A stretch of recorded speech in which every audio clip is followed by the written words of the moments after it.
Next topic start करते हैं बेटा, इक्विपोटेंशियल। Equipotential surface. देखिए बेटा, इक्विपोटेंशियल नाम से ही क्लियर है। इक्वी का मतलब बेटा हो गया सेम, और पोटेंशियल का मतलब पोटेंशियल, मीन्स सेम पोटेंशियल को ही बोलते हैं इक्विपोटेंशियल। इस पे 3 या 4 न्यूमेरिकल्स आते हैं, 2-3 छोटे छोटे थ्योरी है, आराम से इसको हम लोग फिनिश करते हैं बेटा। For a given charge distribution, किसी दिए गए चार्ज डिस्ट्रीब्यूशन के लिए locus of all points having same potential are called equipotential. समझ में आ गया? लोकस मतलब रेक्टेंगल्स, स्क्वायर, क्यूब, ये सब क्या कहलाता है बेटा? लोकस। लोकस ऑफ मैथमेटिक्स के लिए, बच्चा के लिए लोकस बहुत कॉमन सा चीज़ है, लेकिन नीट के लिए लोकस लगता है पता नहीं क्या कोई नया शब्द है। बस एक सिंपल जो शेप बनता है किसी चार्ज डिस्ट्रीब्यूशन के लिए, locus of all points having same potential are called equipotential. कोई दिक्कत नहीं है बेटा। ये it can be a line और अ सरफेस और अ वॉल्यूम। ये लाइन भी हो सकता है, सरफेस भी हो सकता है और वॉल्यूम भी हो सकता है। एक और डिफिनेशन देखिए बेटा, अ सरफेस रियल और imaginary on which electric potential at every point is same known as equipotential surface. Sir एक ही बात को आप घुमा फिरा करके बोल रहे हैं कि जहां पे पोटेंशियल सेम हो जाए उसको बोलते हैं हम लोग इक्विपोटेंशियल सरफेस। ये 2 छोटे छोटे डिफिनेशन दे दिए हैं फॉर बोर्ड पर्पस के लिए बेटा। अब देखिए इक्विपोटेंशियल सरफेस का थोड़ा थ्योरी। ये Q1 है बेटा, ये रेडियस R1 है, तो यहाँ पे हर जगह क्या हो जाएगा? Q1/R1। यहाँ पे भी क्या हो जाएगा? KQ1/R1। यहाँ भी क्या हो जाएगा? KQ1/R1। अगर ये रेडियस R2 है और इसमें Q2 है बेटा, तो यहाँ पे क्या हो जाएगा? KQ2/R2। यहाँ भी क्या K2/R2। और अगर इसका रेडियस R3 है और इस पे चार्ज है Q3, तो कितना हो जाएगा बेटा? KQ3/R3। यहाँ भी हो जाएगा KQ3/R3। यहाँ भी हो जाएगा KQ3/R3। मतलब आपको समझ में आ गया कि सर इक्विपोटेंशियल, ये वाला जो सर्कल है, ये वाला जो सर्कल है इक्विपोटेंशियल है, ये अलग इक्विपोटेंशियल है और ये अलग इक्विपोटेंशियल है। तो इक्विपोटेंशियल मतलब समझ में आ गया, हर जगह सेम। अगर देखो बेटा, अगर कोई लाइन है तो R रेडियस पे हर जगह इसका क्या होगा? पोटेंशियल सेम होगा। क्यों? क्योंकि इसका इलेक्ट्रिक फील्ड क्या होगा बेटा? 2K λ/R, और उसी से हम लोग पोटेंशियल भी निकाल लेंगे। तो मतलब सर ये सब इक्विपोटेंशियल सरफेस हो गया। Equipotential, equipotential, equipotential. I think clear हो गया।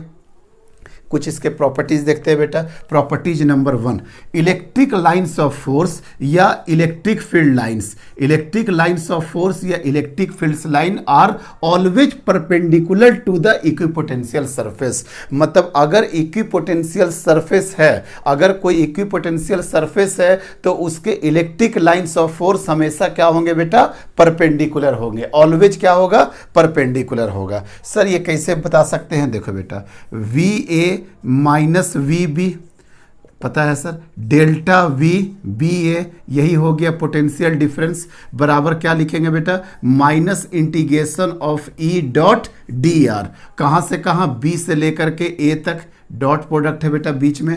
अब इक्विपोटेंशियल के लिए VA और VB तो बराबर होगा, मीन्स दोनों का डिफरेंस क्या हो जाएगा बेटा? 0। दोनों का डिफरेंस क्या हो गया? 0। Means integration of E.dr is equal to 0। ये कब पॉसिबल है सर? E.dr मीन्स क्या होगा बेटा? E.dr cos theta is equal to 0।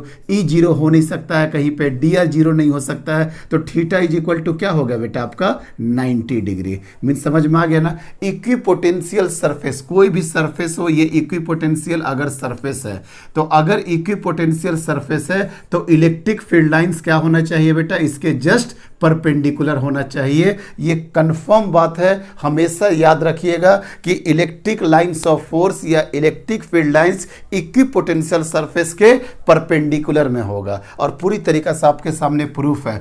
E.dr cos theta is equal to 0, मतलब थीटा का वैल्यू यहां पे कितना होना पड़ेगा बेटा? 90 डिग्री होगा।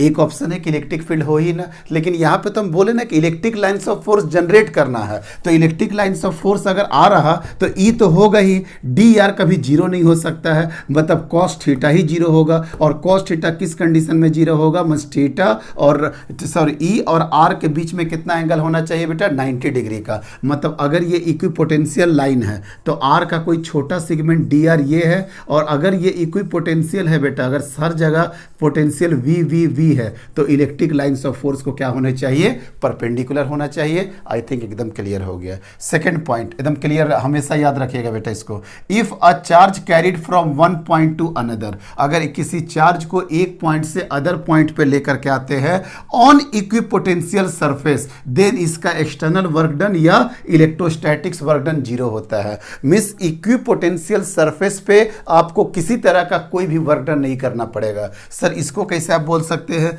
मेरा राम बाण जो था ना बेटा, ये सब चीज का आपको सॉल्यूशन देगा। ये क्या था याद है, work done by external force divided by Q nought, B से लेकर के ए तक, उसी बराबर minus work done by electrostatics, याद आ गया होगा सर, प्लस क्यू नॉट। अब देखो बेटा वी ए और वी बी आपस में बराबर होना चाहिए, इट मीन्स जीरो। तो अगर इसके बराबर हम जीरो कर दिए, means work done by external कितना आ गया बेटा, जीरो, या वर्क डन बाय इलेक्ट्रोस्टैटिक्स कितना आ गया, जीरो। दिख रहा ना, वही फार्मूला का थोड़ा सा यूज किए, उसी फार्मूला का इसका भी यूज कर लिए। देखिए तो वर्क डन बाय एक्सटर्नल क्या आ गया, जीरो। एकदम ध्यान से बेटा इस लाइन को भी बहुत इंपॉर्टेंट है कि आप अगर इक्विपोटेंशियल सरफेस पे अगर किसी चार्ज को एक पॉइंट से दूसरे पॉइंट पे लेके आते हैं तो उसका वर्क डन क्या होता है बेटा, जीरो। एक्सटर्नल वर्क डन भी जीरो और इलेक्ट्रोस्टैटिक्स फोर्स भी जीरो। कोई प्रॉब्लम नहीं। इसको कुछ और एक दो प्रॉब्लम भी करा देंगे तो ज्यादा अच्छा होगा। इस पे देखिए, देख लीजिए बेटा क्या होगा। मान लेते हैं एक चार्ज पार्टिकल है बेटा, यहाँ पे एक क्यू है और यहाँ से यहाँ तक करने में वर्क डन W1 लग रहा, यहाँ पे W2 लग रहा और इधर W3 लग रहा। मान लेते हैं यहाँ पे कोई एक चार्ज है, ठीक है। तो इस पॉइंट को यहाँ से लेकर के यहाँ तक आएंगे। मान लेते हैं A से लेकर के B आ रहे हैं, A से लेकर के C आ रहे हैं या A से लेकर के D आ रहे हैं। तो जब आप A से लेकर के B आइएगा तो इस पाथ से आइए चाहे इस पाथ से आइए, कोई दिक्कत ही नहीं है। Work done by electrostatics force क्या होगा, फोर्स, इलेक्ट्रोस्टैटिक्स फोर्स। फोर्स कौन सा क्वांटिटी है बेटा, इलेक्ट्रोस्टैटिक्स कंजर्वेटिव नेचर का है। अगर कंजर्वेटिव नेचर का है तो वो पाथ इंडिपेंडेंट होता है। तो सर इस पाथ से आए चाहे इस पाथ से आए, अगर इस पाथ से आइएगा बेटा तो ये अगर इक्विपोटेंशियल सरफेस है, ये पूरा का पूरा हर जगह क्या है बेटा, V V V V V V है। तो यहाँ से लेकर के यहाँ तक का तो वर्क डन बाय एक्सटर्नल क्या होता है, charge into V final minus V initial. तो वी फाइनल भी वही है और वी इनिशियल भी है, मतलब क्यू वी माइनस वी बराबर क्या हो जाएगा, जीरो। अब अगर इसका वर्क डन करना पड़ेगा W2, सर W2 में भी यही होगा। आप इस पाथ को मत देखिए ना, ये वाला पाथ को देखिए, A से लेकर के C, मींस चार्ज फाइनल क्या आ गया बेटा, C माइनस क्या आ गया, A, मतलब क्या हो जाएगा, Q V माइनस V कितना हो जाएगा, जीरो। मीन्स सर हर तरीका से वर्क डन कितना आ जाएगा आपका, जीरो। मीन्स इक्विपोटेंशियल सरफेस पे किसी चार्ज को एक पॉइंट से दूसरे पॉइंट तक लेके आने में किसी तरह का कोई भी वर्क डन नहीं करना पड़ता है। एक और क्वेश्चन आया हुआ था बेटा, यहाँ पे मान लेते हैं A है और यहाँ का पोटेंशियल VA है और यहाँ से इक्विपोटेंशियल सरफेस शुरू हो रहा, ये है इक्विपोटेंशियल सरफेस, ये है बेटा इक्विपोटेंशियल सरफेस यहाँ तक। अब 3 पॉइंट है बेटा यहाँ पे, एक R पॉइंट है, एक S पॉइंट है, एक P पॉइंट है और यहाँ पे VA है बेटा। तो आपसे पूछ रहा है W ऑफ AR कितना होगा। आप आराम से लिख सकते हैं W ऑफ AR क्या होगा, Q V ऑफ AR, और V ऑफ AR को कैसे लिखेंगे बेटा, VR minus VA, VR minus VA। अब ये इक्विपोटेंशियल पे है तो हर जगह V V V V V होगा, तो कितना हो जाएगा, Q V माइनस VA। बात खत्म। W ऑफ AR, अगर आपसे पूछ देगा W ऑफ AS तो W ऑफ AS क्या लिखिएगा बेटा, Q V of AS। V of S को कैसे लिखिएगा, V of S minus V of A, मतलब Q V ऑफ S। देखो तो बेटा ये पूरा का पूरा इक्विपोटेंशियल ही है, मतलब V माइनस VA। देखो तो AS भी यही हो गया कि नहीं, क्योंकि जो आपको AR में वर्क डन लगा वही वर्क डन लगा। अब यहाँ से जहाँ पे भी जा रहे हैं आपका वर्क डन बिल्कुल सेम होगा कि नहीं, मतलब अलग से तो कोई वर्क डन करना नहीं पड़ेगा। क्यों, क्योंकि आप अब इक्विपोटेंशियल सरफेस पे जा रहे हैं। अगर आपसे पूछता work done bye AP, sir A से लेकर के P तक ऐसे जाएंगे तो जो वर्क डन करना पड़ा यहीं पे करना पड़ा, इससे ज़्यादा कुछ नहीं, मतलब Q V minus VA।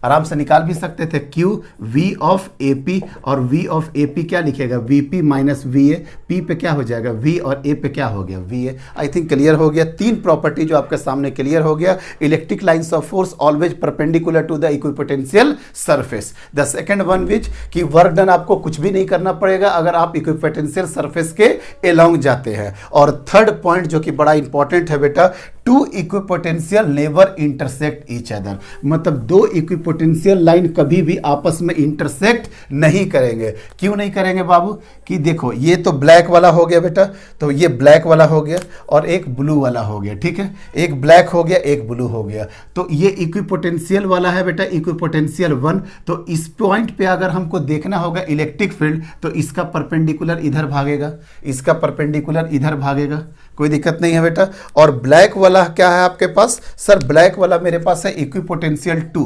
Equipotential 2 ये इधर जा रहा, तो इसका परपेंडिकुलर इधर भागेगा, देख लो इसका पर, तो एक ही पॉइंट पे electric field due to 1 potential के कारण और इक्विपोटेंशियल ड्यू टू 2 के कारण, तो कभी पॉसिबल है कि एक ही पॉइंट पे दो दो परपेंडिकुलर इलेक्ट्रिक फील्ड मिल जाए, सर कभी पॉसिबल नहीं है। इसलिए दो इक्विपोटेंशियल लाइन कभी भी आपस में इंटरसेक्ट नहीं कर सकते हैं। क्यों, फिर से बता रहे हैं, अगर इंसेक्ट करेगा तो ये ब्लू वाला के लिए देखो तो बेटा ये परपेंडिकुलर और ब्लैक वाला के लिए ये परपेंडिकुलर, एक ही पॉइंट पे दो डायरेक्शन ऑफ इलेक्ट्रिक फील्ड कभी पॉसिबल है, कभी पॉसिबल ही नहीं है सर। इसलिए तीसरा पॉइंट क्या हो गया, two equipotential line are never intersect each other. ये 3 पॉइंट था, बोर्ड के लिए भी इंपॉर्टेंट है और कंपटीशन के लिए भी, तीनों पॉइंट को याद रखिएगा। लेकिन अब जो पॉइंट बता रहे हैं उसको हमेशा सिर्फ जेई और नीट पर्पस से ही ध्यान रखिएगा। अभी तक बस यही 3 बताए थे, क्या क्या बताए थे, electric lines of force are perpendicular to each other, work done कोई भी नहीं करना पड़ता है अगर आप इक्विपोटेंशियल सरफेस के लॉन्ग जाते हैं। और तो थर्ड क्या है बेटा, कभी भी इक्विपोटेंशियल आपस में कट नहीं करते हैं। क्यों नहीं कट करते हैं, क्योंकि इलेक्ट्रिक फील्ड का 2 डायरेक्शन हो जाएगा और 2 डायरेक्शन एक ही पॉइंट पे कभी पॉसिबल नहीं है। और ये मेरा टॉपिक फिनिश हो गया। अब फिनिश होने के बाद एक लाइन आपको और बोल रहा है, ये ध्यान रखिएगा, ये बिल्कुल अलग चीज है कि दो इक्विपोटेंशियल लाइन आपस में कट भी कर सकते हैं। सर अभी बोल रहे हैं क्या नेवर भी इंटरसेक्ट, अभी बोल रहे हैं इंटरसेक्ट भी कर सकता है, यहां तक खत्म करो ना बेटा। अब एक नया आपको कॉन्सेप्ट दे रहा है कि 2 इक्विपोटेंशियल लाइन आपस में कट भी कर सकता है, लेकिन कंडीशन क्या है कि इलेक्ट्रिक फील्ड का वैल्यू वहां पे 0 होना चाहिए। मीन्स सर समझ में नहीं आ पाए, इस समझ में इसलिए नहीं आ पा रहा बेटा कि आपका कंडीशन क्या था कि 2 equipotential line can never intersect. क्यों, क्योंकि एक ही पॉइंट पे 2 इलेक्ट्रिक फील्ड का डायरेक्शन हो जाएगा, विच इज नॉट पॉसिबल। हम बोलेंगे किसी रीजन में इलेक्ट्रिक फील्ड है ही नहीं, तब तो आपका कोई इलेक्ट्रिक फील्ड का डायरेक्शन का हेडेक ही खत्म। जब इलेक्ट्रिक फील्ड का हेडेक ही खत्म तो वहां पे तो इंटरसेक्ट कर सकता है ना, यस सर वहां कर सकता है। मीन्स हम बताना चाह रहे हैं कि इलेक्ट्रिक फील्ड वहां पे है ही नहीं। जब इलेक्ट्रिक फील्ड है ही नहीं तो भाई तू कट कर ना कट कर कोई डायरेक्शन का तो हेडेक है ही नहीं, क्योंकि अगर इलेक्ट्रिक फील्ड अगर 0 हो गया तो 2 इक्विपोटेंशियल लाइन आपस में कट कर सकते हैं। कंडीशन अप्लाइड कि इलेक्ट्रिक फील्ड क्या होना चाहिए, 0 होना चाहिए। आई थिंक आप समझ में आ गए कि ये पॉइंट अलग था और ये पॉइंट अलग था। 2 इक्विपोटेंशियल लाइन आपस में कट कर सकते हैं, कंडीशन क्या है कि वहां पे इलेक्ट्रिक फील्ड 0 पहले से ही होना चाहिए। और अगर इक्विपोटेंशियल सरफेस कहीं पे कटता हुआ दिख रहा, इसका मतलब उस रीजन में इलेक्ट्रिक फील्ड होगा ही नहीं। पहला तो कभी कट ही नहीं कर सकता है, लेकिन फिर भी अगर कट कर जाता है तो आप समझ लीजिए कि वहां पे इलेक्ट्रिक फील्ड है ही नहीं। आई थिंक टॉपिक फिनिश, यही टॉपिक था बेटा। अब आपको हम 2-4 न्यूमेरिकल करवा देते हैं जो कि हमेशा फ्रीक्वेंट एग्जाम में पूछे जाते हैं। Question number first, equipotential surface for large seat. इसके लिए क्या होगा बेटा, सीट के लिए क्या होता है, सीट के लिए क्या होता है सर, सीट के लिए तो आपको पता ही है कि इलेक्ट्रिक लाइन्स ऑफ फोर्स कैसे भागता है बेटा, जस्ट परपेंडिकुलर भागता है, जस्ट परपेंडिकुलर भागता है, जस्ट परपेंडिकुलर भागता है। तो आपको क्या बोले थे बेटा, इक्विपोटेंशियल सरफेस के परपेंडिकुलर में इलेक्ट्रिक लाइन्स ऑफ फोर्स होता है। यहां पे थोड़ा अलग सोच लो कि equipotential surface always perpendicular to the electric lines of force. और ये तो हम ऑलरेडी फर्स्ट पॉइंट पे बता दिए, लेकिन अगर आपका electric lines of force given होगा तो इक्विपोटेंशियल सरफेस उसके परपेंडिकुलर आएगा कि नहीं, मतलब उल्टा भी तो बोल सकते हैं। इलेक्ट्रिक लाइन्स ऑफ फोर्स आपको पता है तो उसके परपेंडिकुलर प्लेन में क्या मिलेगा बेटा, आपको इक्विपोटेंशियल सरफेस मिलेगा। देखिए सर, ये एक आराम से हमको प्लेन मिल सकता है, प्लेन 1। यहाँ पे पोटेंशियल इसका क्या होगा, V1। हर जगह V1 होगा, हर जगह V1 होगा, हर जगह V1 होगा। एक और प्लेन मिल सकता है सर, यहाँ पे सर अलग होगा, V2 होगा, V2 होगा, V2 होगा, V2 होगा। ये भी इक्विपोटेंशियल है लेकिन V1 वाला, ये भी इक्विपोटेंशियल है लेकिन V2 वाला। यहाँ पे इलेक्ट्रिक फील्ड कितना याद है बेटा, सिग्मा बाई 2 एप्सिलॉन नॉट होता है ना, तो V1 माइनस V2 कितना हो जाएगा, V1 माइनस V2। ध्यान से तो देखना बेटा, V1 माइनस V2 मतलब सर E और दोनों के बीच का जो डिफरेंस होगा D मतलब कितना हो जाएगा, E इंटू डी मतलब sigma by 2 epsilon not into क्या हो जाएगा D। सर वो माइनस प्लस वाला हेडेक नहीं हो गया। अरे हमको पता है कि V1 का वैल्यू ज़्यादा होगा, क्यों, क्योंकि इलेक्ट्रिक फील्ड के जैसे अगेंस्ट में हम जाएंगे, इलेक्ट्रिक फील्ड के अगेंस्ट में जाएंगे तो ज़्यादा पोटेंशियल किसका होगा, सर V1 का होगा। जब V1 का होगा तो V1 माइनस V2 कैसा वैल्यू फेंकेगा, पॉजिटिव वैल्यू फेंकेगा। अगर यही वाला कर देते V2 माइनस V1 तो क्या हो जाता, minus E into D minus sigma by 2 epsilon not into D. I think समझ में आ गया होगा। इलेक्ट्रिक फील्ड के अगेंस्ट में जाएंगे तो V1 ज्यादा होगा और V2 कम होगा, तो sigma by 2 epsilon not into क्या हो गया बेटा, डी। और इसको फॉर्मूला से भी कर सकते थे, V1 minus V2 minus integration of E dot D are. कहाँ से कहाँ जाएंगे बेटा, 2 से लेकर के 1 तक जाएंगे, 2 से लेकर के 1 तक जाएंगे। तो यहाँ पे क्या हो जाएगा बेटा, यहाँ पे क्या हो जाएगा, 2 से लेकर के 1 तक तो माइनस, ये तो कांस्टेंट ही है सिग्मा डी आर में क्या हो जाएगा, minus sigma by 2 epsilon not. तो यहाँ पे क्या हो जाएगा डी आर में बेटा R2 माइनस R1। अब यही दोनों के बीच का जो डिफरेंस होना वही माइनस डी हो जाएगा और वही हो जाएगा sigma by 2 epsilon not into D. I think clear हो गया होगा कि सर अगर इलेक्ट्रिक फील्ड कांस्टेंट हुआ, अगर इलेक्ट्रिक फील्ड कांस्टेंट हुआ तो आपको क्या मिल रहा है बेटा, एक प्लेन मिल रहा है, एक प्लेन मिल रहा है। ये बात जानना जरूरी था कि इसके परपेंडिकुलर में क्या मिलता है बेटा, एक प्लेन मिलता है। चलिए नेक्स्ट वाला देखिए, एक इनफाइनाइट वायर है बेटा, एक इनफाइनाइट वायर है, एक इनफाइनाइट वायर है, एक इनफाइनाइट वायर है, ठीक है बेटा।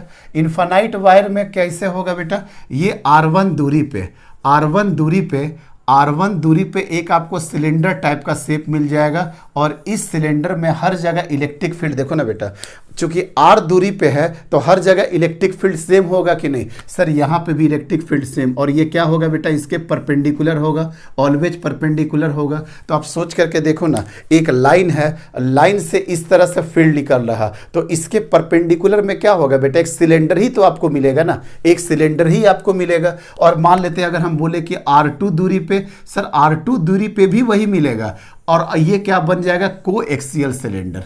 आई थिंक समझ में आ गया। R1 दूरी पे इलेक्ट्रिक फील्ड क्या हो जाएगा बेटा, 2k lambda divided by R1।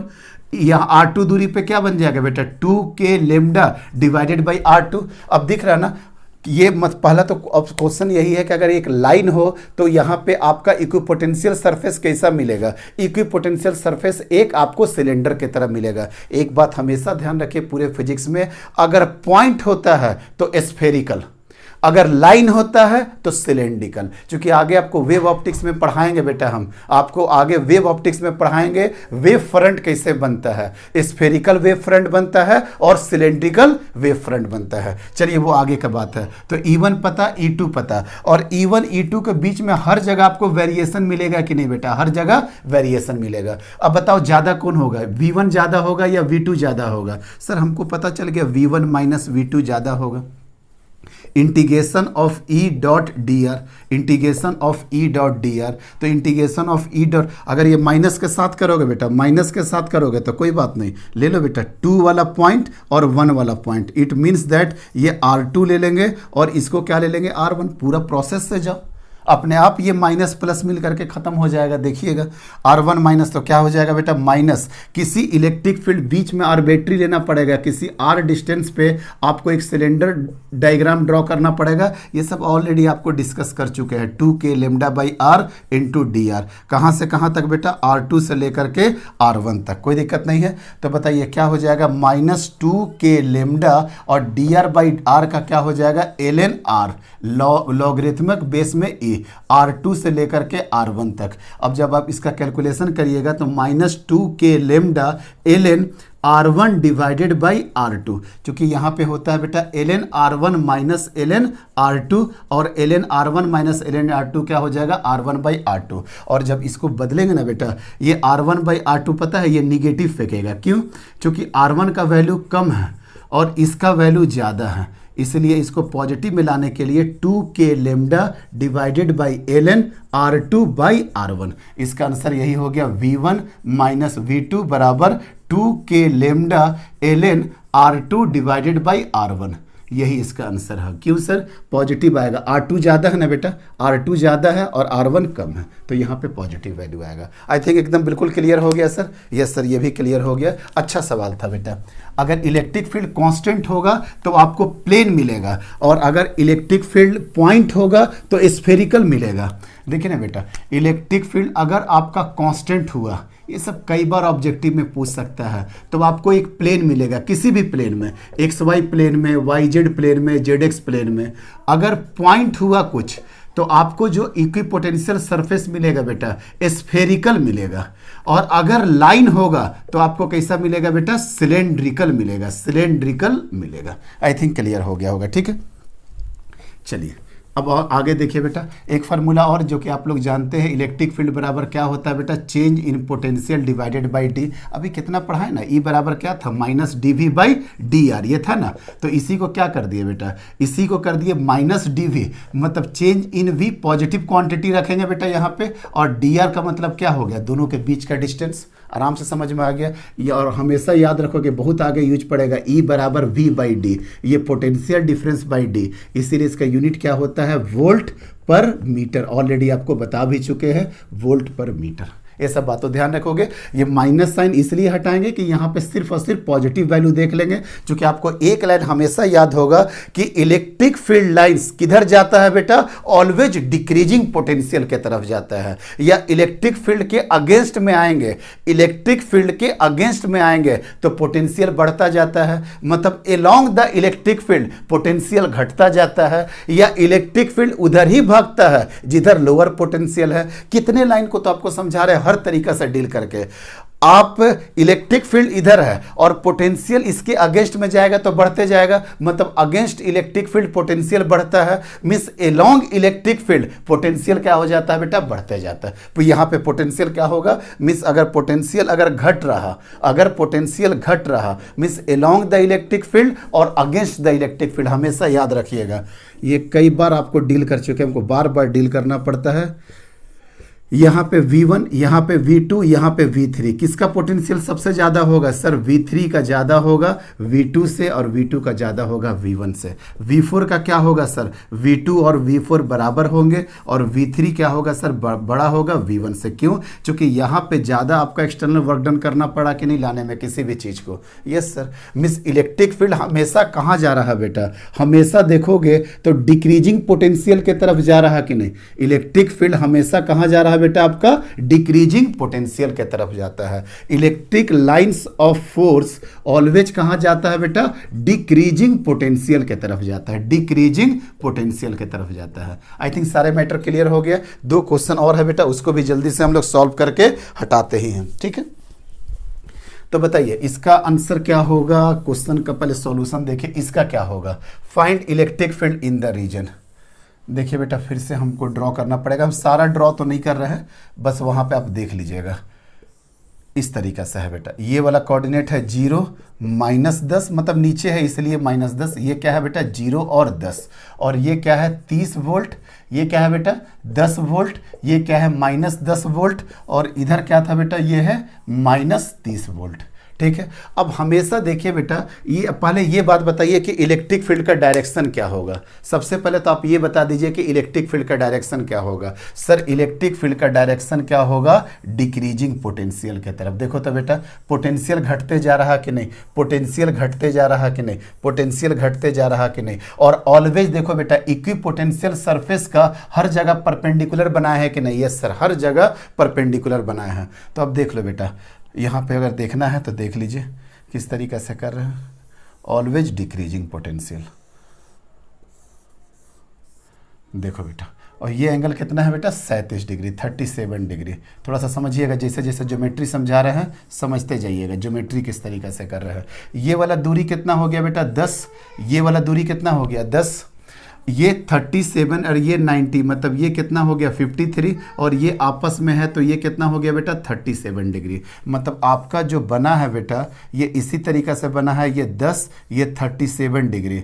तो बताओ तो बेटा ये कितना हो गया 10 cos 37 डिग्री, और ये वाला कितना हो गया सर, ये 10 है ना बेटा, देखिए ध्यान से, ये 10 है, ये 37 है, तो ये कितना हो गया 10 cos 37, और ये वाला कितना हो गया 10 sin 37। तो पोटेंशियल बीच का डिफरेंस कितना हो गया बेटा 10 माइनस 10। तो E बराबर तो आपका पक्का हो गया कि 20, किसी के बीच में लो ना बेटा, 30 और 10 20, 10 माइनस 10 20, माइनस 10 माइनस 30, तो 30 माइनस 10 कितना हो जाएगा 20। सर डेल्टा V तो लिख दिए, अब दोनों के बीच का परपेंडिकुलर डिस्टेंस लिखना है, मतलब ये वाला बेटा, मतलब ये वाला। अगर ये 10 है, ये समझ में आया ना बेटा, ये टोटल का टोटल 90 डिग्री था, तो 37 53, और ये 90 डिग्री है तो ये 50 तो ये 37, ये 10 तो ये वाला क्या हो जाएगा बेटा 10 cos 37। और देखो तो बेटा ये दोनों के बीच का यही D है कि नहीं, ये वाला D के बारे में सोचो, यही D है कि नहीं, कहीं पे भी यही D है कि नहीं, कहीं पे भी यही पे D है, मतलब D कितना हो गया सर 10 cos 37। अब देखना बेटा, अगर इसका कोऑर्डिनेट सेंटीमीटर में दिया होगा तो ध्यान रखना ये गलती होता है।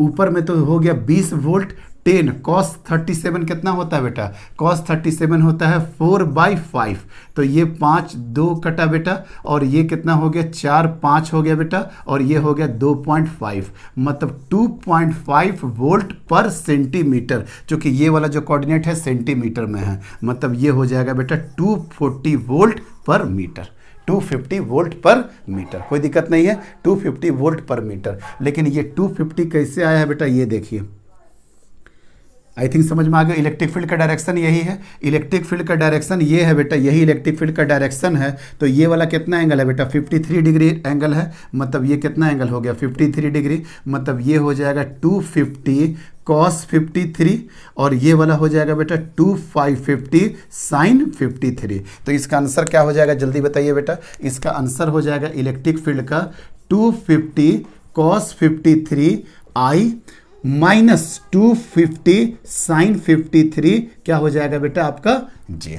कोई दिक्कत नहीं है। sin 53 कितना होता है बेटा 4/5 कर दीजिए, और cos 53 कितना कर दीजिए बेटा 3/5। जब इसको 3/50, ये कितना होगा बेटा 5 50 50, मतलब 150I, और ये कितना होगा 5 50, मतलब कितना हो जाएगा -200J। आई थिंक समझ में आ गया। इलेक्ट्रिक फील्ड वेक्टर के फॉर्म में लिखना है तो 150I माइनस 200J, आराम से हो जाएगा, कोई दिक्कत नहीं है। अब आगे वाला क्वेश्चन देखिए बेटा, एक क्वेश्चन और है, उस क्वेश्चन को भी कर लीजिए। और यूनिट क्या हो जाएगा बेटा इसका यूनिट क्या हो जाएगा न्यूटन पर कूलम, चूंकि अब हम लोग सब कुछ SI में लेकर के आ गए। हो गया ये भी क्वेश्चन।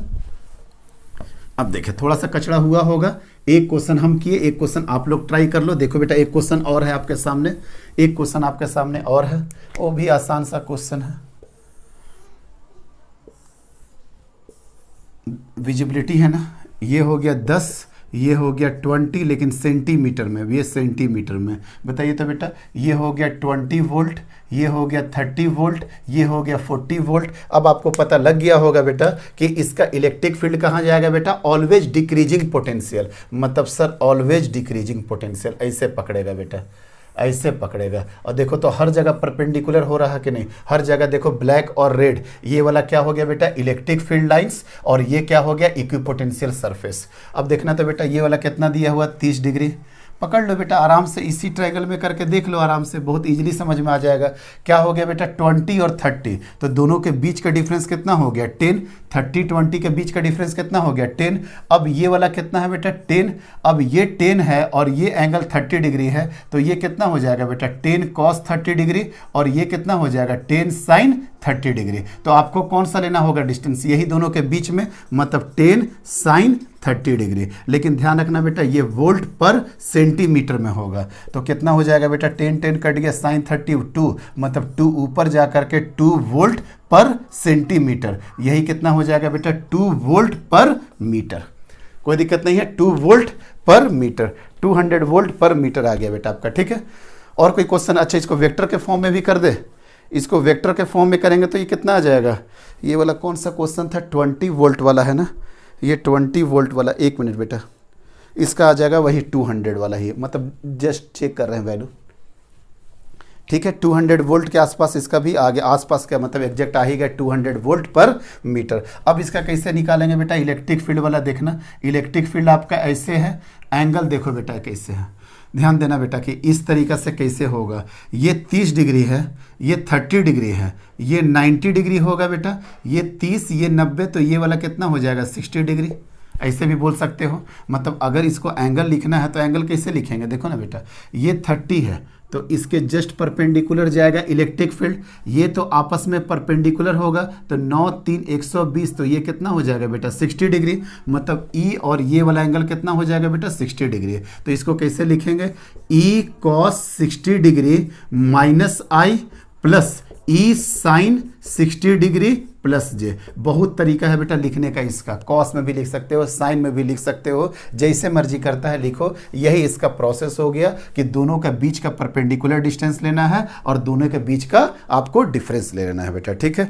और कोई दिक्कत इसमें बाकी cos 60 वगैरह सब सॉल्व करके देख लोगे बेटा, cos 60 वगैरह कितना होता है वो सब सॉल्व करके आप देख लीजिएगा। अगर सॉल्व करना है तो देखो ना बेटा 200 cos 60 कितना होता है आपका, cos 60 हो जाएगा सर आपका 1/2, कितना हो जाएगा बेटा माइनस आई, मतलब 100 माइनस आई के साथ और प्लस कितना है बेटा 200 साइन 60 कितना होता है बेटा √3/2 जे के साथ, मतलब कितना हो जाएगा 100√3, मतलब 100 माइनस आई प्लस 100 √3 कितना हो जाएगा बेटा जे। पूरा का पूरा कैलकुलेशन भी कर दिया, 100√3 माइनस 100√3 जे के साथ आ जाएगा, ठीक है। चलिए फिनिश हो गया ये भी सारे क्वेश्चन, तो ऑलमोस्ट सारे क्वेश्चन हो गए बेटा। एक छोटा सा ये क्वेश्चन बस कर देते हैं ताकि इक्विपोटेंशियल में कहीं कोई दिक्कत ना हो।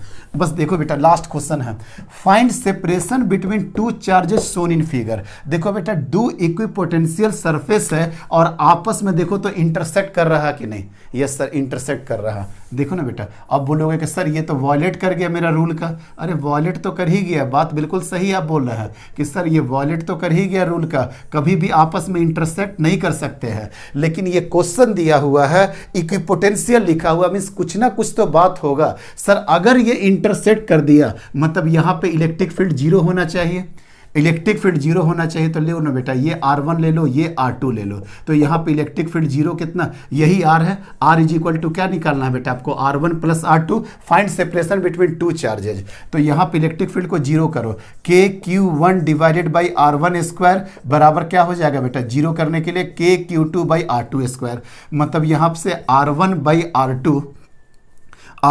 R2 कितना हो जाएगा, √Q1 बाई Q2, या R2 कितना आ जाएगा सर, R2 बराबर हो जाएगा R2 बराबर ऐसे भी लिख लो ना R2 बाई R1, देखो ना बेटा R2 square by R1 square बराबर क्या हो जाएगा √Q2 बाई Q1, तो R2 बराबर क्या हो जाएगा √Q2 by Q1।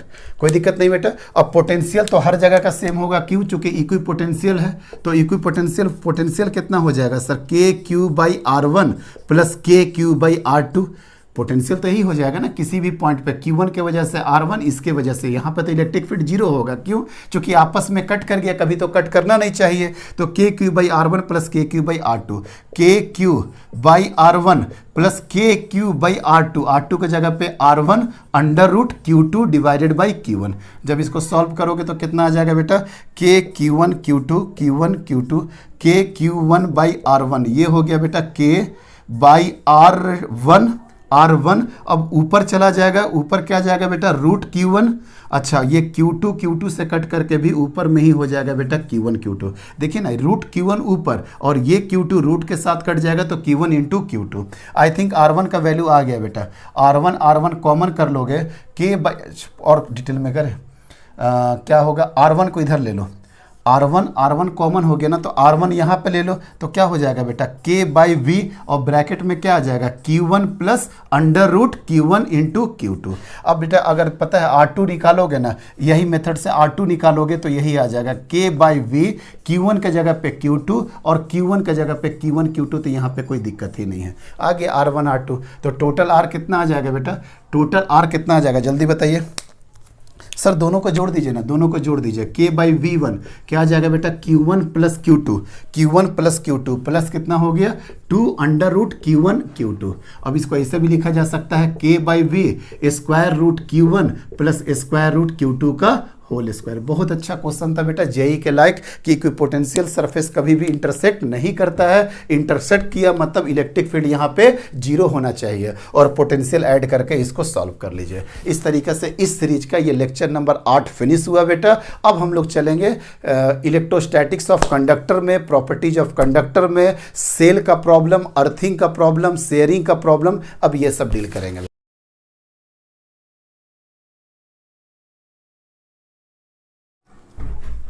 Equipotential surface के बाद नेक्स्ट टॉपिक शुरू करते हैं electrostatics of conductors. Electrostatics of conductors एक और इसका नाम है बेटा behaviour of conductors in the external electric field. Conductor का हम लोग यहाँ पे बिहेवियर देख रहे हैं बेटा in the external electric field. Conductor के बारे में आप लोग क्या क्या जानते हैं सर? कंडक्टर के बारे में जो फर्स्ट पॉइंट दिमाग में आता है 10⁻28 पर मीटर क्यूब इसके पास फ्री इलेक्ट्रॉन्स होते हैं बेटा। मतलब 1 मीटर क्यूब में 10⁻28 10⁻30 इलेक्ट्रॉन्स होते हैं। इसमें means huge number of free electrons होते हैं बेटा। क्या बोले हम? Huge number of free electrons होते हैं, huge number of free electrons होते हैं। तो सर इसमें इलेक्ट्रॉन की कोई कमी नहीं होती है। सेकंड, ये नॉट बाउंडेड, किसी के साथ बाउंड नहीं रहता है बेटा।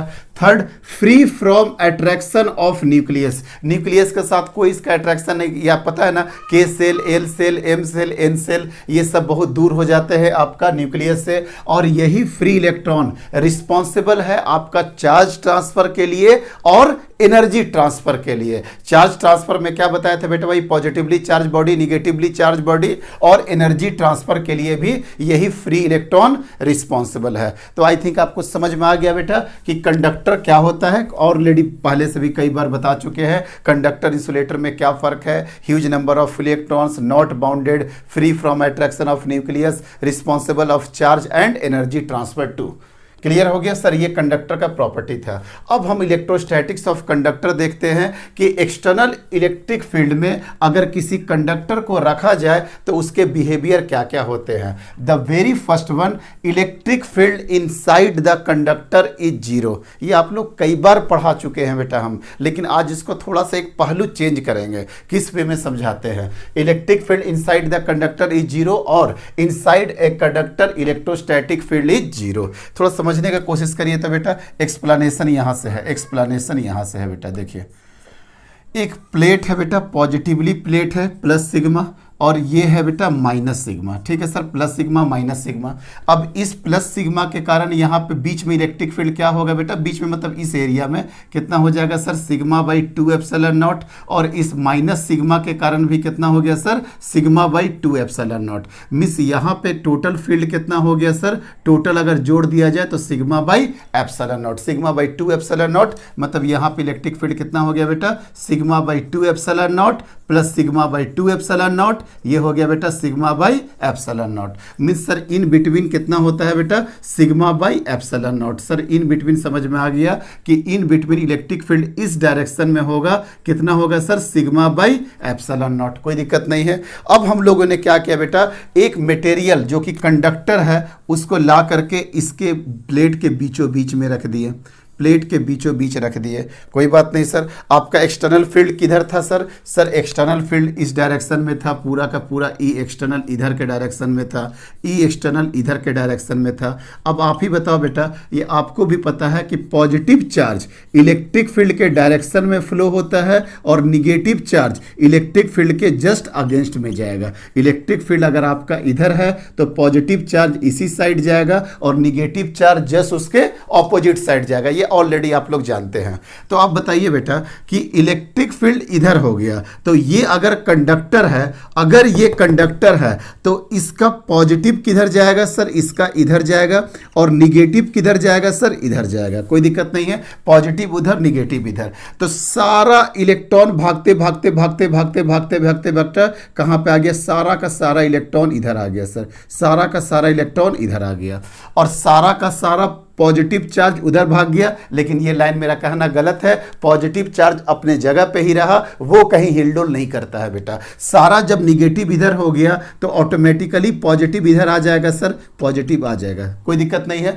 इसी चार्ज को बोलते हैं बेटा कि ये चार्ज इंड्यूस्ड हो गया। चार्ज का नाम क्या बोले? ये चार्ज इंड्यूस्ड हो गया। इंड्यूस किस डायरेक्शन में हो रहा सर? सर देखिए, पॉजिटिव से निगेटिव इलेक्ट्रिक फील्ड, मतलब इधर क्या हो गया सर? ई इंड्यूस्ड हो गया, ई इंड्यूस्ड हो गया।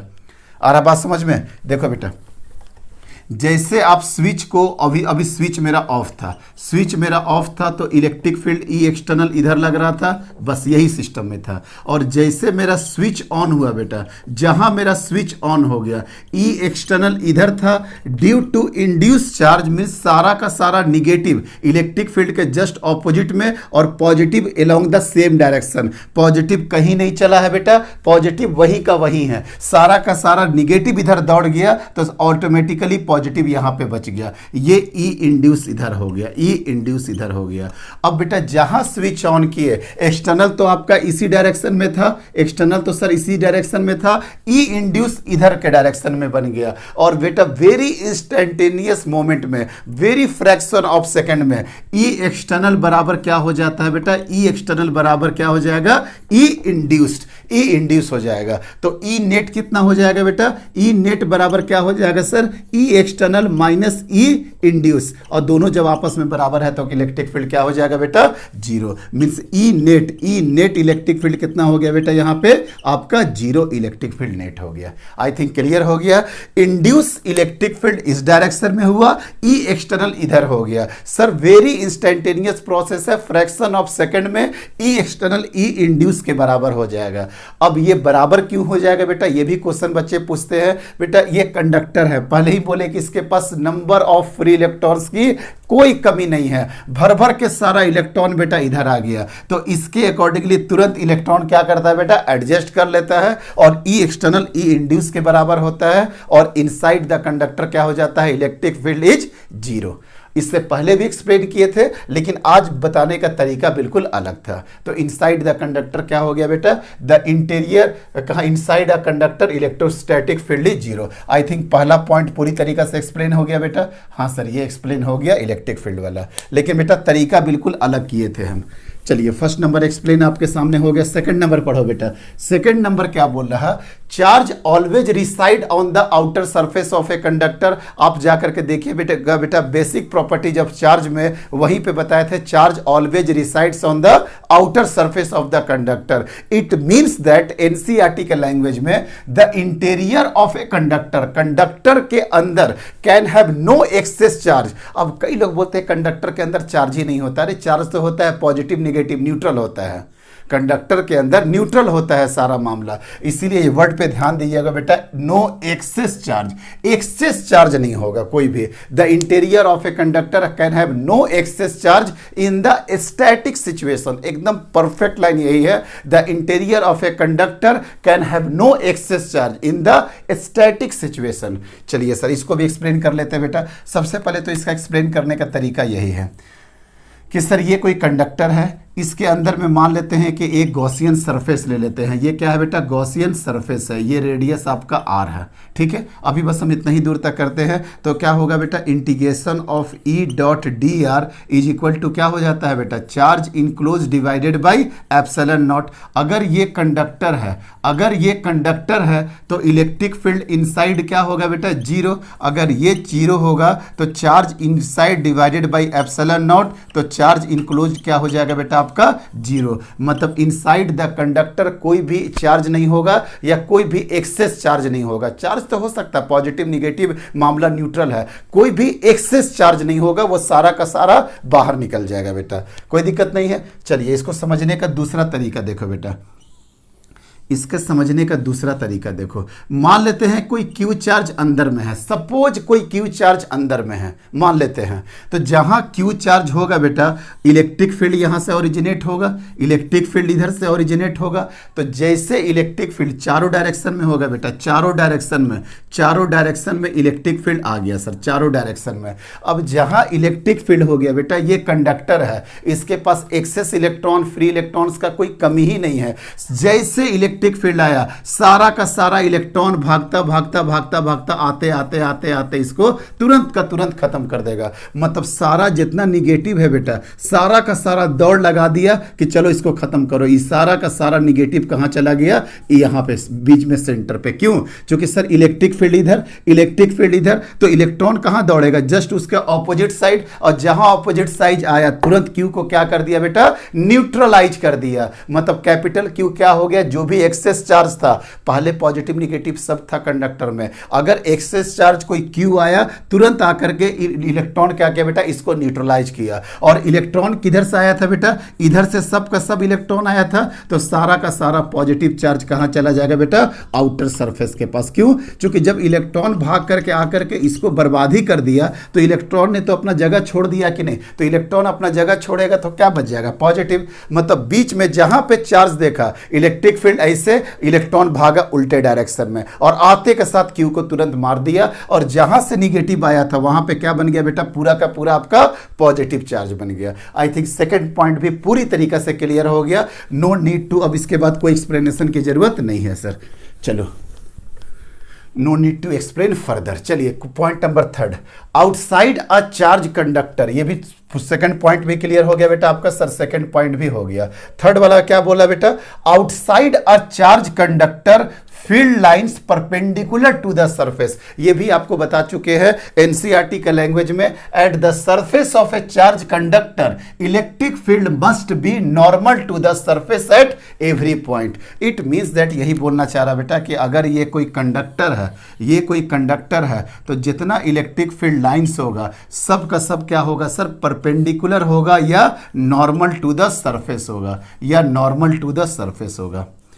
कोई दिक्कत नहीं, सारा का सारा क्या हो गया बेटा, सारा का सारा क्या हो गया, यहाँ पे नॉर्मल टू द सरफेस हो गया। सर ऐसा, इसका भी एक्सप्लेनेशन बता देते हैं बेटा।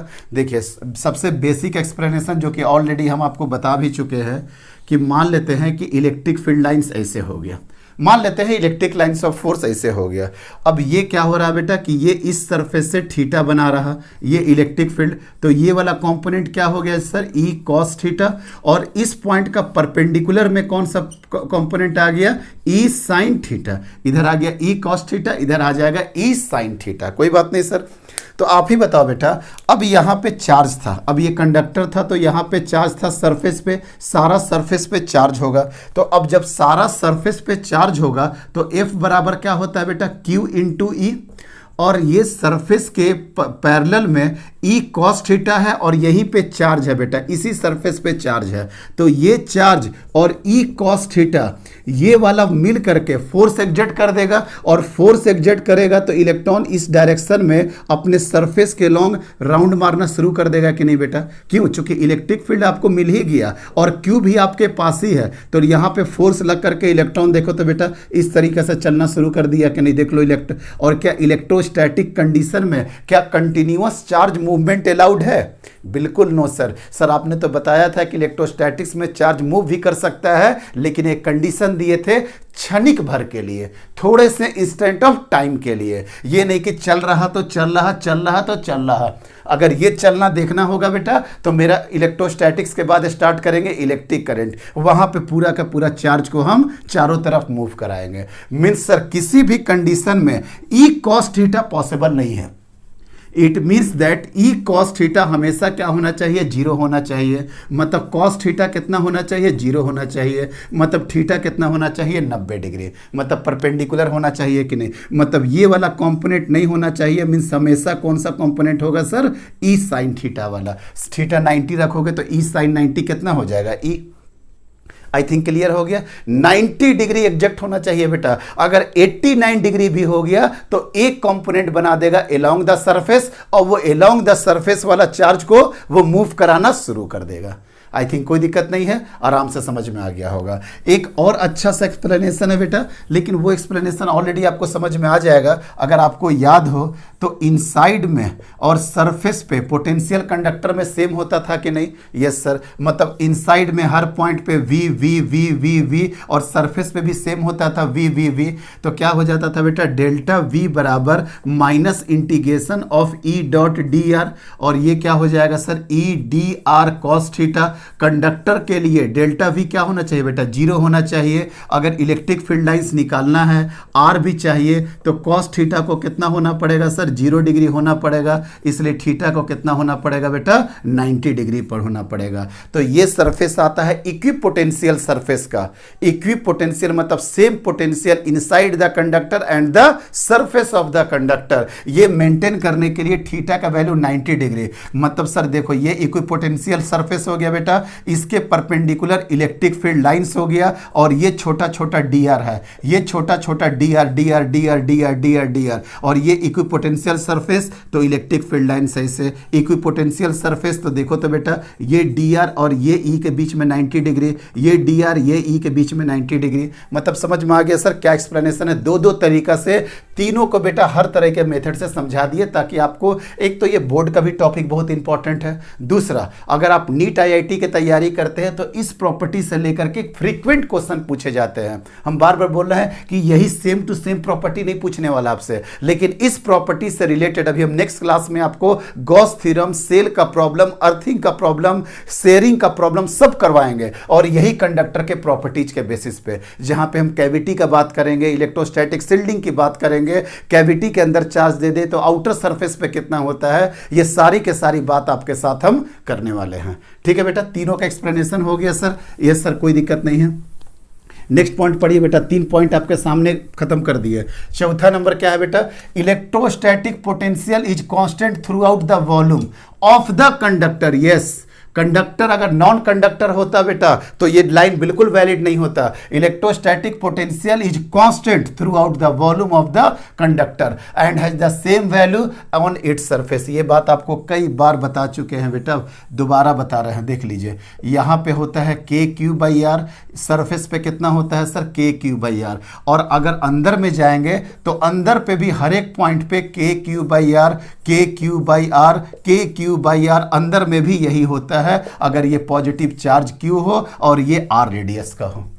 क्यों? क्योंकि सर इनसाइड में इलेक्ट्रिक फील्ड क्या होता है बेटा, 0। तो अगर अंदर में इलेक्ट्रिक फील्ड 0 हो गया तो डेल्टा वी बराबर minus E of D R, E of D R. तो अगर ये वाला बेटा इलेक्ट्रिक फील्ड यहाँ पे 0 हो गया, मीन्स पूरा का पूरा 0। It means that V surface minus V inside बराबर 0, मीन्स सरफेस बराबर इनसाइड हो गया कि नहीं। मतलब कोई सा भी पॉइंट ले लो, ए पॉइंट ले लो, बी पॉइंट ले लो, हर जगह हो जाएगा V S minus V A बराबर 0, V S minus V B बराबर 0 हर पॉइंट पे। क्यों? क्योंकि electric field inside the conductor क्या है आपका, 0 है, इसलिए हर एक पॉइंट पे है। इसका ग्राफ अगर आपको याद हो बेटा, अगर इसका ग्राफ आपको याद होना चाहिए, ये ग्राफ होता है आपका, if R less than R, K Q divided by capital R, R is equal to R, K Q by capital R. लेकिन if R greater than R, K Q divided by small R. ये किसके लिए था बेटा, याद है ना, ये कंडक्टर के लिए। और नॉन कंडक्टर के लिए भी आपको करा चुके थे, हम क्लास में ही कराए हैं।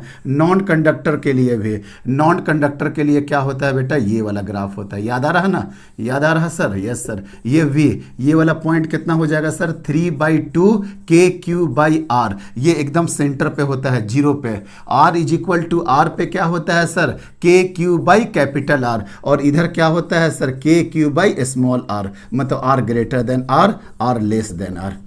आई थिंक याद हो गया। ये किसके लिए था बेटा, ये था कंडक्टर के लिए, और ये किसके लिए था सर, नॉन कंडक्टर के लिए। आई थिंक बिल्कुल क्लियर हो गया आपको। पॉइंट नंबर 4 भी सर पूरी तरीके से आपको हम एक्सप्लेन कर दिए। अब पॉइंट नंबर 5 बोल रहा है क्या बेटा, electric field at the surface of conductor is. ये बोल रहा है बेटा कोई सा भी कंडक्टर है, ये कंडक्टर है, electric field at the surface of conductor is equal to sigma by epsilon not. हम तो बोल रहे हैं electric field at the surface of any point, किसी भी पॉइंट के कंडक्टर पे इलेक्ट्रिक फील्ड क्या होता है बेटा, sigma by epsilon not, sigma by epsilon not, sigma by epsilon not, sigma by epsilon not, sigma by epsilon not. Sir इसका proof कैसे कराइएगा, इसका प्रूफ हमको याद है सर कि एक बार गॉस में आपको करा चुके हैं, लेकिन देखो ना बेटा बहुत आसानी से करा देंगे। हम लोग क्या करते हैं बेटा, एक गॉसियन सरफेस एज्यूम कर लेते हैं। ले लीजिए सर, अब ये कंडक्टर है तो इलेक्ट्रिक फील्ड ऐसे होगा बेटा, इलेक्ट्रिक फील्ड ऐसे होगा, अंदर में बिल्कुल नहीं होगा बेटा इलेक्ट्रिक फील्ड, ये कंडक्टर है, कोई दिक्कत नहीं है। तो अब बताओ बेटा, इसको ले लो 1, अंदर वाले को ले लो 2, और कर्व सरफेस को ले लो 3, तो फाई टोटल कितना हो गया sir, phi 1 plus phi 2 plus phi 3। अब देखना बेटा फाई 1 इलेक्ट्रिक फील्ड भी इधर, और ये वाला को ले लो बेटा, ये वाला एरिया को ले लिए हम लोग ds वाला एरिया को ले लिए, ये सरफेस को ds ले लिए, तो क्या हो जाएगा बेटा ई ds।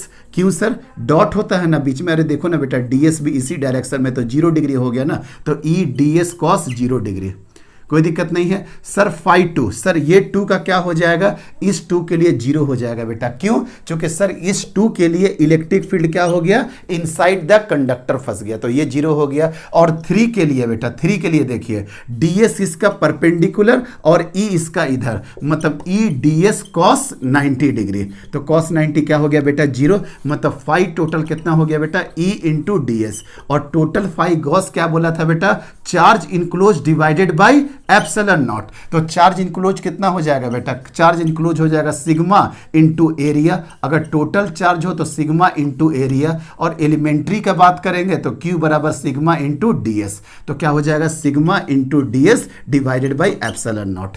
तो क्या हो गया बेटा ई ds बराबर sigma into ds divided by epsilon not, ds से ds कटा तो E बराबर क्या हो जाएगा सिग्मा बाई एप्सिलॉन नॉट।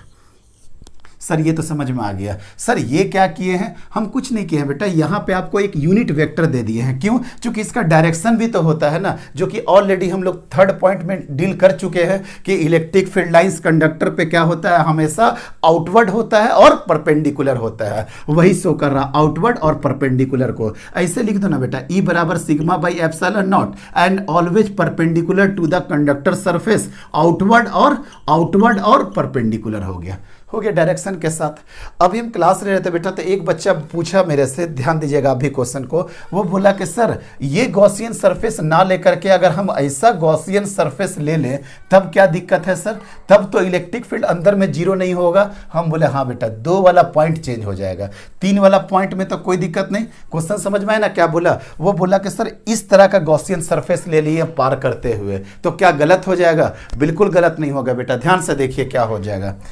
अगर आप ऐसा कर दीजिएगा तो बिल्कुल सही बात है, इलेक्ट्रिक फील्ड इधर भी बाहर निकलेगा बेटा, और इधर भी ds इधर, और इधर भी इलेक्ट्रिक फील्ड इधर। हम दूसरा एक्सप्लेनेशन बता रहे हैं, तो जो फाई 2 अंदर के कारण 0 हुआ था, यहाँ पे नहीं 0 होगा बेटा, ई ds cos 0 डिग्री हो जाएगा। सर तो आंसर अलग आ जाएगा, नहीं बेटा आंसर गलत नहीं, अलग नहीं आएगा।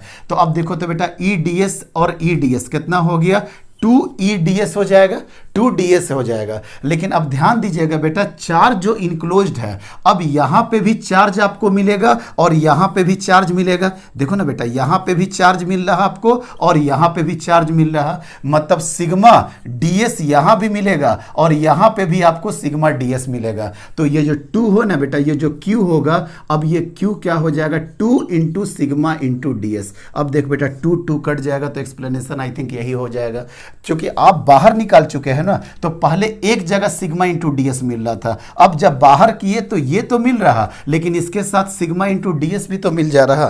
तो आई थिंक ये पांचों पॉइंट आपको समझ में आ गया होगा कि किस तरीका से हम आपको एक्सप्लेन करेंगे। यही तरीका होता है बेटा इलेक्ट्रोस्टैटिक्स ऑफ कंडक्टर पढ़ने का।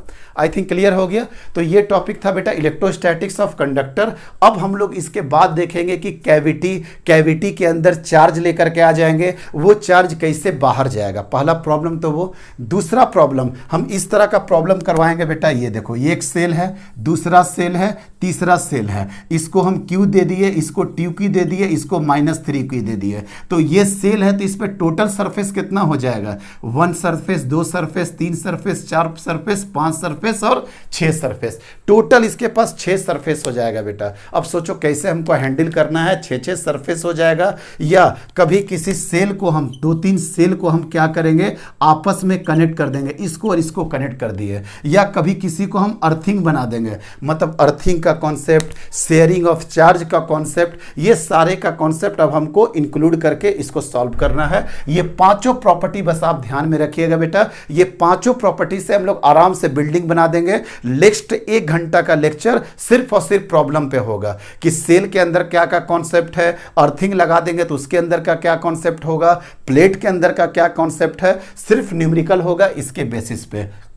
एक और टॉपिक बचता है इलेक्ट्रोस्टैटिक शील्डिंग, वो कैविटी के साथ आपका करा देंगे। इस तरीके से इस वाले लेक्चर में इक्विपोटेंशियल और इलेक्ट्रोस्टैटिक्स ऑफ कंडक्टर का बेसिक खत्म हुआ। इसके 1 घंटा का न्यूमेरिकल अभी आपको जस्ट नेक्स्ट लेक्चर में मिलने वाले हैं, तो आप इसके साथ बने रहिए बेटा। अब तक ये इलेक्ट्रोस्टैटिक्स का 37वां लेक्चर है। अब हम नेक्स्ट इसका न्यूमेरिकल लेकर के आएंगे इलेक्ट्रोस्टैटिक्स का लेक्चर नंबर 38 में।